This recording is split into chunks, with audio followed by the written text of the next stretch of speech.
ఆ బడిపంతులమ్మ 50 సార్లు తనపైన లైంగికంగా దాడి చేసిందట. ఈ ఘటన అమెరికా చికాగోలో చోటు చేసుకుంది. 15 ఏళ్ల ఆ విద్యార్థితో 50 సార్లు శృంగారంలో పాల్గొందట. 50 సార్లు తనపైన లైంగికంగా దాడి చేసిందని చెప్పి ఆ సదరు విద్యార్థి చెప్తున్నాడు.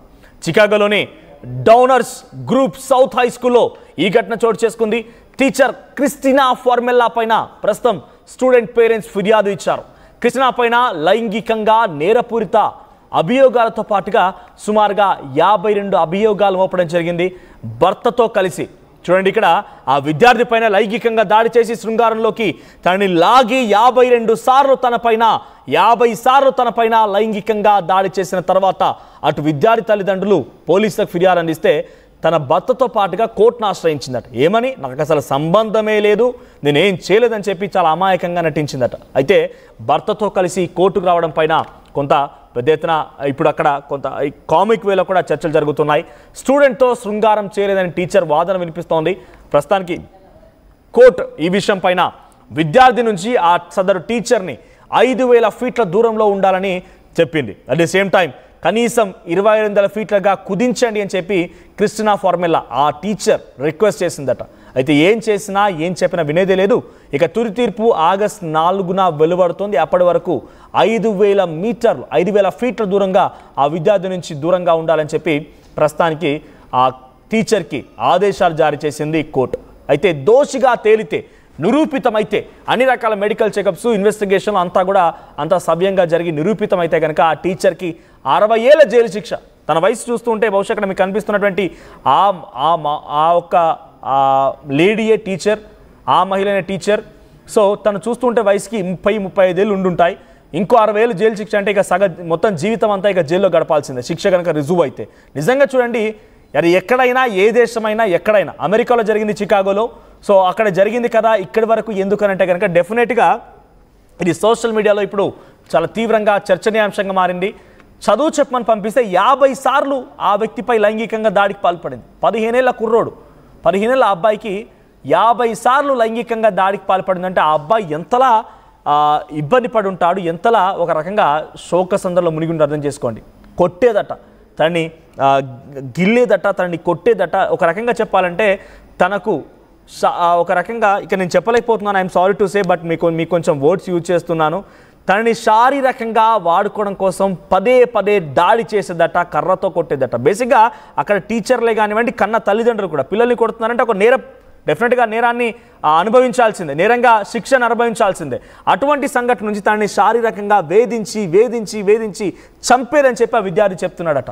50 సార్లు తనపైన లైంగికంగా దాడికి పాల్పడిందని చెప్పి ఆ విద్యార్థి కన్నీళ్లు పెడుతూ చెప్పుకొచ్చారట. ఈ ఘటన ఏకంగా స్కూల్లోనే జరిగింది. స్కూల్ ప్రిమిసెస్లోనే ఇన్నిసార్లు తనపైన లైంగికంగా దాడికి యత్నించింది ఆ సదరు టీచర్ అంటే అర్థం చేసుకోండి ఎంతలా ఉందని. నిజంగా ఆ గురువు అనే పదానికే కలంకం తీసుకొచ్చే విధంగా ప్రవర్తించింది. అది ఎక్కడైనా, ఏ రాష్ట్రమైనా, ఏ దేశమైనా, ఎక్కడైనా కూడా గురువు అనేటువంటి ఆ గౌరవాన్ని పూర్తిగా ఒక రకంగా తుంగలో తొక్కేసింది ఈ సదరు టీచర్.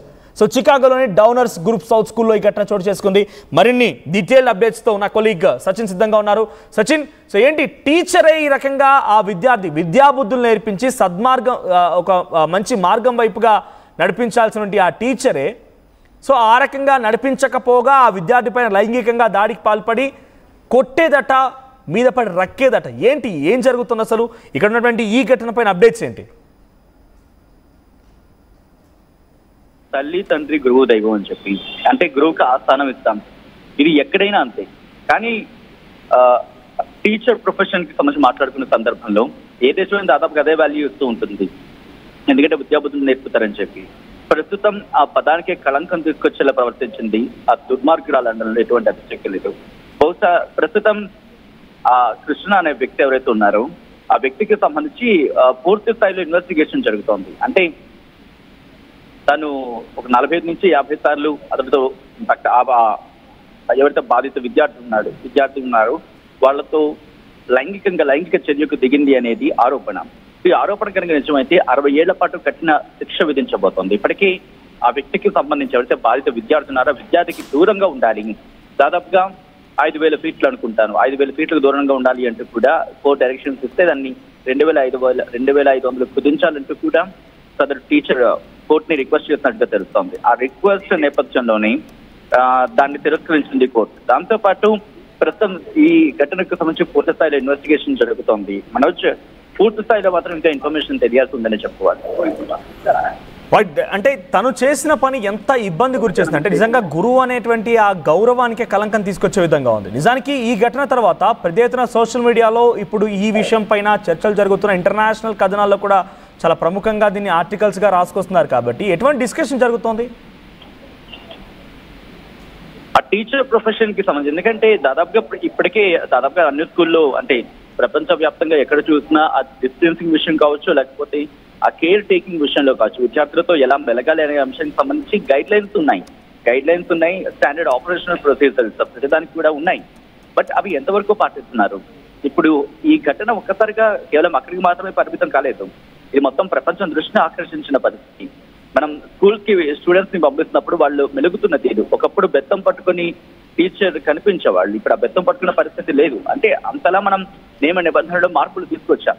అయినప్పటికీ కూడా ఆగ్రహం వ్యక్తం చేయడం, ఇన్ఫాక్ట్ చెప్పాలంటే కొన్ని సందర్భాల్లో విద్యార్థులని హర్ట్ అయ్యేలా మాట్లాడడం కూడా అక్కడ నేరమే. వాళ్ళు హర్ట్ అయ్యేలా వాళ్ళ చర్యలకు ఉపక్రమించినా అది తప్పే.